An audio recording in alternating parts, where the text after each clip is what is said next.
Well, speaking Antarctica, go burn. Snowstorm. Antarctica. ice scientists are penguins. Antarctica, they're opening the abyss. Sorry, I stepped on you there. Geobiologists have led us once again to Antarctica. This is coming from Asia1.com. Quote, this is not a quote, this is a headline. This Singapore-based entrepreneur just completed carbon-negative trip to Antarctica. Here are her tips to stay green. Okay. Now, and then we've got... Yeah, go ahead. You want to talk about the picture? Yeah. Because tell us about it. There's the two people. It's Aditya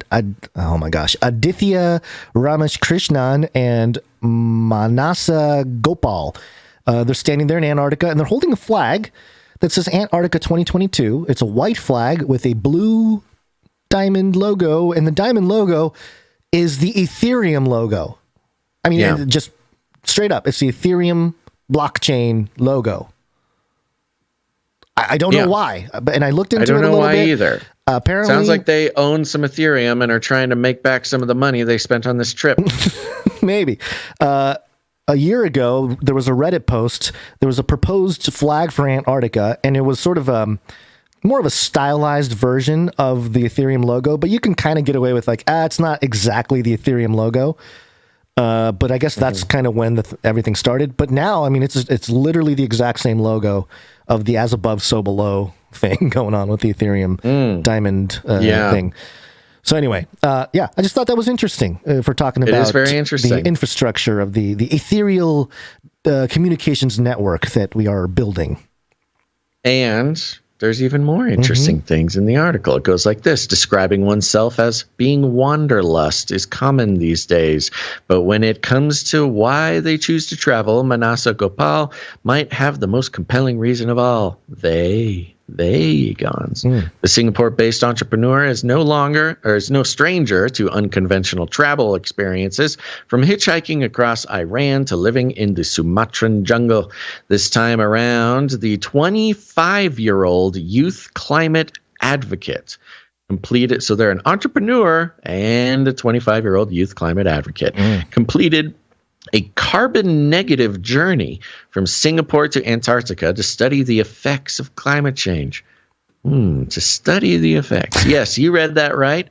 From the tropical climate change, or from the tropical climate near the equator to the sub-zero temperatures of the world's southernmost continent. So why this trip? It's all part of the 2041 Climate Forces Antarctic Expedition, a program that aims to provide young leaders the opportunity to travel to Antarctica and work with global experts on climate policy, such as preventing the revision of the Madrid Protocol, which currently protects the continent from human exploitation. Manasa for just over a decade. Hold on. We lost you for just a second. Okay. So Manasa, you got me back? Yep. Okay. Manasa has been adopting sustainable habits into her daily life for just over a decade. And if you've had just over a decade, she's 25. Let's say since she was 14, she's been adopting sustainable habits into her daily life for just over a decade. And you've had a right go at sustainable living. You'd understand that's no mean feat. Her love for science from a young age was how it all started. What are you laughing at? A couple things. Well, what you're reading, number one, but also just real quick from something you read a couple paragraphs before. Carbon neutral journey from Singapore to Antarctica to study the effects of climate change. And then, you read that right, from tropical climate near the equator to sub-zero temperature of the world's southernmost continent. It's like they're the phrase climate change in sort of the political messaging thing going on is interchangeable with a change in climate from the equator to Antarctica. Right. Yeah. You know what I mean? The climate changes when you travel from the equator to the whatever, the southern tip or whatever. That's not, is that studying climate change, that the human made climate change? Gonz, you got it. That's exactly what I was going to point out. Okay. So we see climate change being used over and over and over. I say it all the time. I know people are tired of hearing about it, but it's the point. The point is actual Antarctic scientists have been saying, no, climate change is not doing these things. It's not affecting Antarctica. Stop saying that. Please stop saying that. And they're sending more and more scientists to confirm, get hard evidence that climate change. People. Climate change is happening in Antarctica. We're sending everybody. Nobody can do it. Nobody, no. But they still use Antarctica as a victim in the sort of social justice-y sense to propagate the idea that climate change is affecting Antarctica. And right there in this article, they refer to climate change as simply traveling from Singapore to Antarctica. The climate is different in those two places. So I'm wondering. I could study climate change from in my car to on the beach, on the shores. You study climate change from starting in one place and you move to another place and see how it changes. The climate in my bathroom toilet is extremely musky. I must move on to a different climate.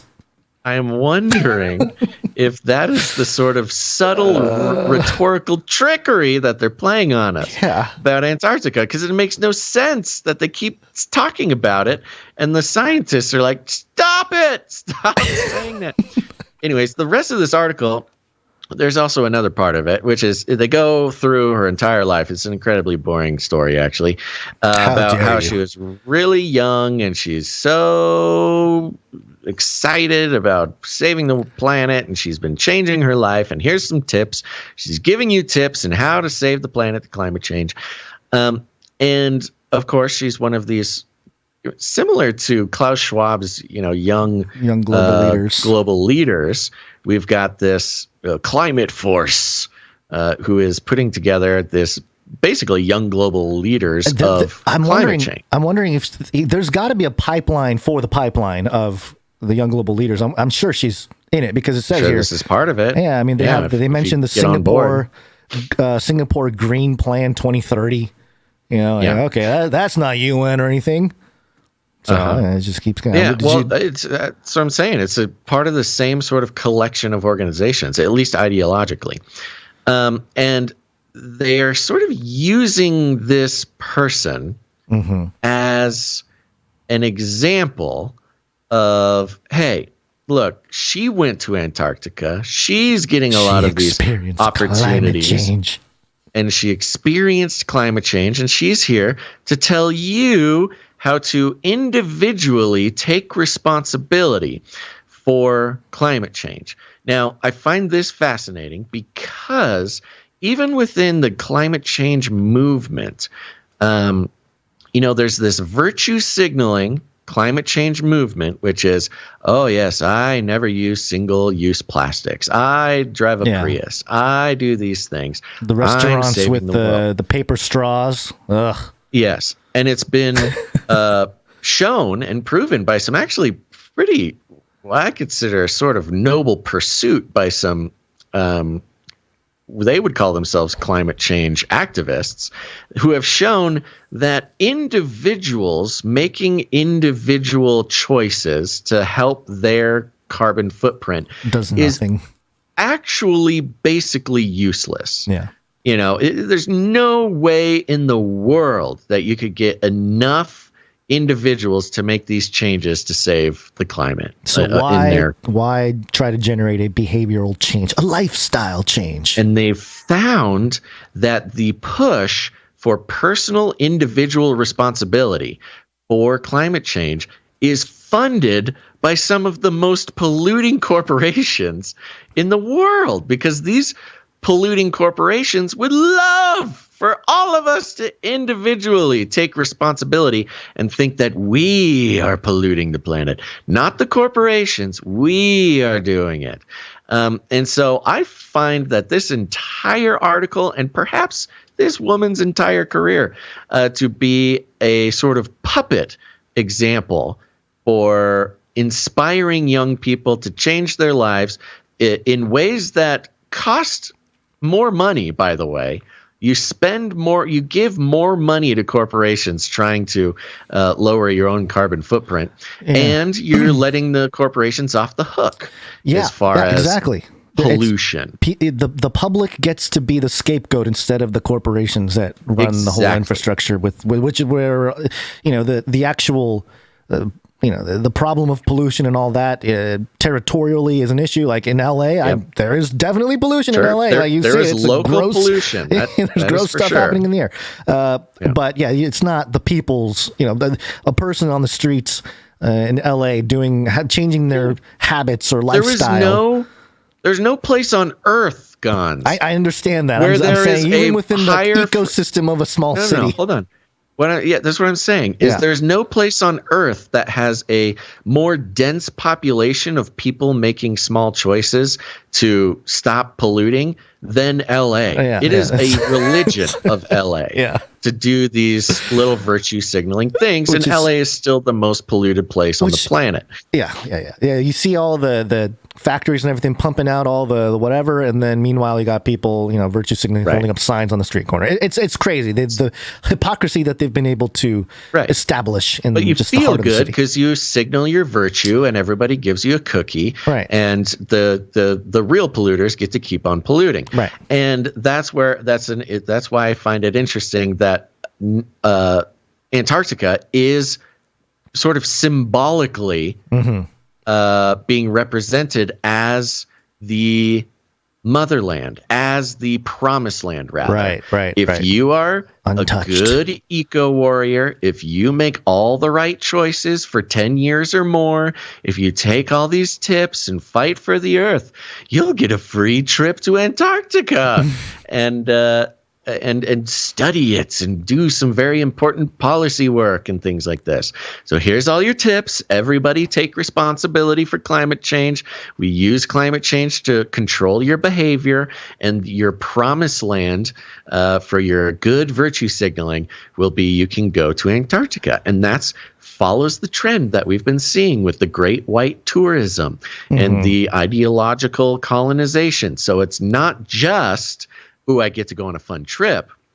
It's, now I get to go to Antarctica, the last bastion of conservation. And, with LGBTQ plus people getting married and trans people climbing mountains. Oh, the place I was born to be. I've worked my whole life taking responsibility, taking the heat off the polluting corporations, and now I get my free trip to the promised land. I think it bolsters this idea of the religion of climate change and Antarctica, the luxury tourism of Antarctica, as the great reward. The great reward for your lifetime of service.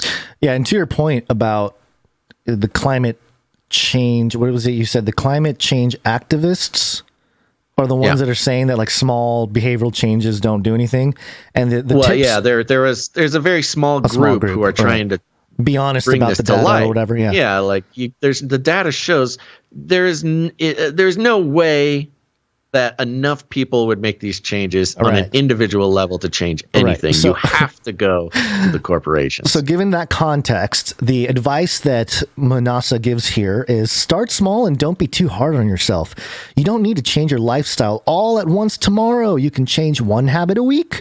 When you're finding it hard, remind yourself that your little change will have a positive impact on our planet and its inhabitants, which is much more of a collectivism, sort of a new age, we're all connected to Mother Gaia kind of message than any kind of reality when it comes to also goes against the storyline of like, it's too late, we're going to die in 12 years. Well, that's why they got rid of Greta. She's too fatalistic. They need a little more positive activity.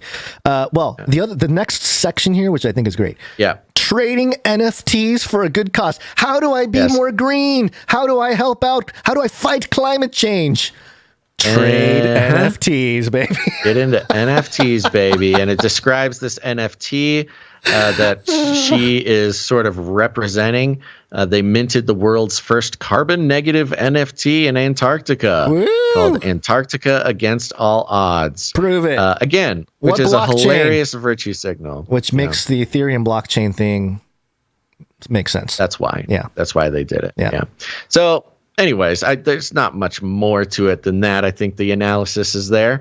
The rest is just, hey, this is how you become a good eco warrior, and someday you'll be led into eco heaven, which is Antarctica. There's a picture of Manasa Gopal posing in Food Panda merchandise, and she's in roller skates. Roller skates, dude. I know. There's a chance. There's a chance. What? We can call her back. Call her home. No, she's in the Church of Skating. Yeah, that's what I'm saying. We need to get her back. You need to go evangelize at the skate rink. Yeah. Okay. So there you go. Antarctica strikes again. Yep. And sort of a wrap up of the whole thing here. This is Ellie.in. I think it's an Indian sort of fashion outlet or something. Madame Gandhi opens up about her nude polar plunge in Antarctica, climate change, new music, and more. Oh, don't open up about that. Who's Madame Gandhi? Do you remember who she is?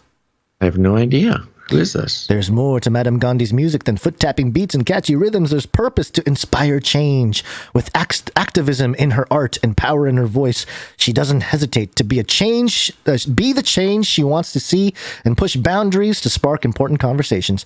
In 2015, she went viral around the world when she ran the London Marathon while bleeding freely on her period to combat the stigma associated with menstruation. Okay, I do remember that. Mm-hmm. Yeah, that was before this show, but I remember it happening. Yeah, and so she's featured, I guess, in this article, and she did a whole thing where she dove in nude into Antarctica for climate change. And listen to this though. This is interesting. She's currently pursuing a master's degree in music, science, and technology. That's 3 masters. Is that 1 master in music science? Okay.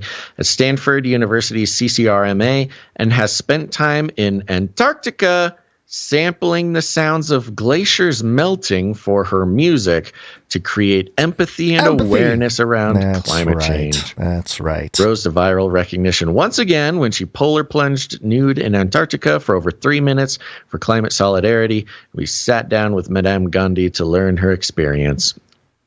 What was your experience? It was cold. It's cold. Really cold. Super cold. So a new music. Antarctica.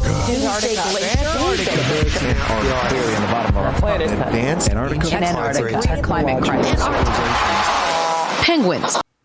That's one thing I can say about our Canary Cry NewsTalk musical producers is that their music is more exciting than the sound of melting ice.